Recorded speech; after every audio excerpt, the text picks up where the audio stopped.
Iris es un nombre de mujer, pero en este libro es el nombre de una región. Es en realidad una novela de ciencia ficción del escritor boliviano Edmundo Paz Soldán.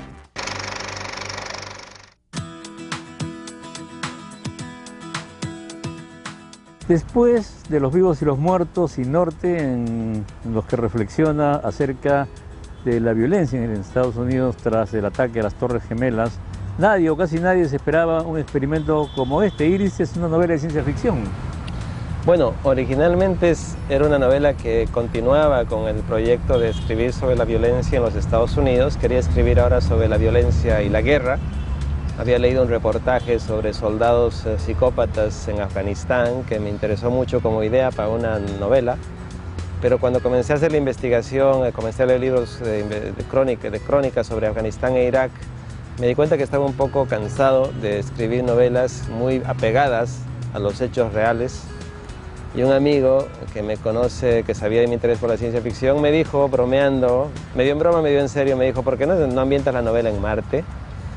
Y a mí me pareció, es una idea tan descabellada que me gustó. Y me comencé a pensar, pero claro, luego dije, no voy a crearé una región con un nombre que yo me invente, porque Marte es un nombre con mucha tradición en la ciencia ficción.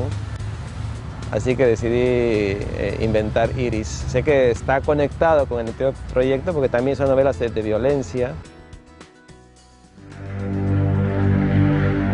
Iris es una distopía arrolladora. ¿Qué es una distopía? ¿Es una antiutopía, una ficción utópica? ¿Una sociedad como esta se presta para hacer toda clase de disquisiciones? Bueno, la distopía es un modo narrativo de larga tradición en la ciencia ficción. Es una mirada al futuro en el que más bien las cosas salen al contrario de lo que podrían salir en una utopía, ¿no? En que hay una mirada bastante escéptica con relación al progreso de la ciencia, en la que más bien se ve a qué puede conducir cierto abuso de la tecnología, qué puede pasar con un paisaje ya postindustrial en que más bien hay decaimiento y más bien la sociedad se va desintegrando.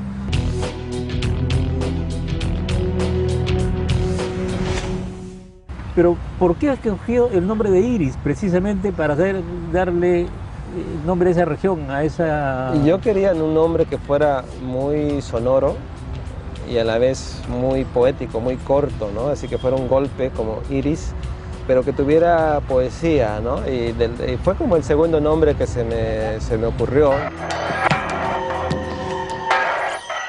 Tiene también algunos tics, creo yo, me parece, por ejemplo, Orlewen, ¿no? Sé que tiene inmediatamente nos hace pensar en Orwell. Bueno, si les hace pensar en Orwell, eso ha sido mi inconsciente traicionándome, porque, Iris también, el nombre, alguien me dijo, por ejemplo, al comienzo de la novela, en una primera versión, los personajes, la forma que se los identificaba, digamos, era a través de su código genético en los irises. Pero creo que en la última versión ya no está eso.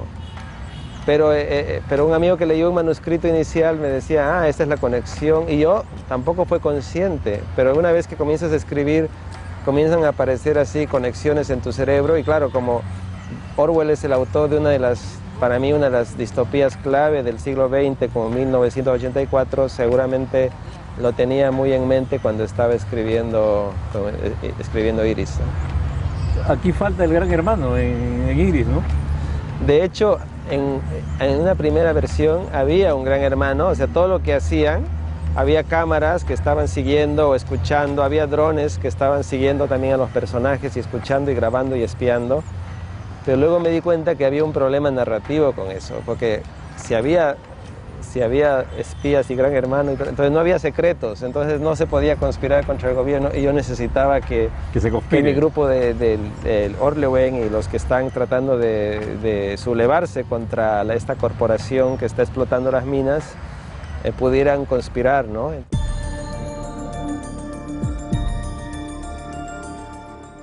A propósito de la mina, de lo que no se ha salvado esta novela, como no se salvan otros libros de la ficción y de la realidad, es tener un centro de explotación minera, es una forma de hacer honor a su origen boliviano y en buena cuenta también a casi toda Latinoamérica. Sí, de hecho yo pensé eso sí fue planeado. Yo, digamos, Bolivia es un país minero y cuando estaba buscando, pensaba quiénes eran los iricinos, di con libros por un lado de literatura y por otro lado de antropología que hablaban sobre las tradiciones de los mineros en Bolivia.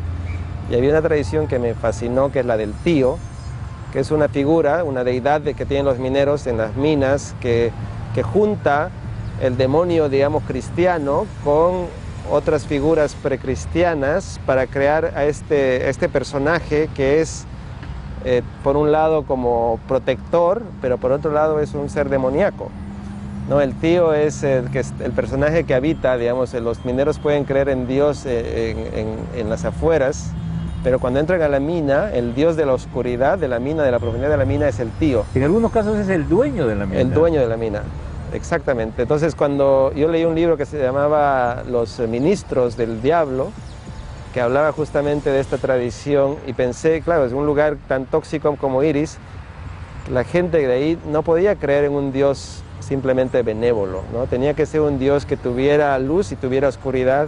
Así que fue que me fui apropiando de todas estas tradiciones mineras, algunas que vienen desde la colonia, ¿no? Desde el siglo XVI.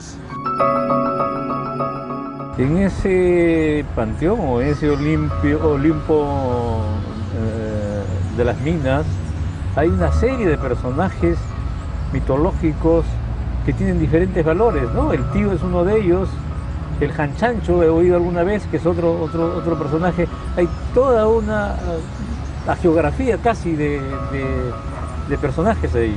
Sí, aquí pues en la novela hay un personaje que se llama Malacosa, que es un monstruo también que está inspirado en un texto colonial de Cabeza de Vaca, los naufragios de Cabeza de Vaca, que habla de un ser que les robaba las entrañas que llamaba Malacosa en un valle que se llama Malado, y por eso yo me robé esas dos palabras, y hay una zona de la novela, un valle, una tropical que se llama Malado, y hay un monstruo que se llama Malacosa, ¿no? Para mí, o sea, fue un desafío fascinante tratar de crear también una mitología, una iconografía, una hagiografía, como dices bien.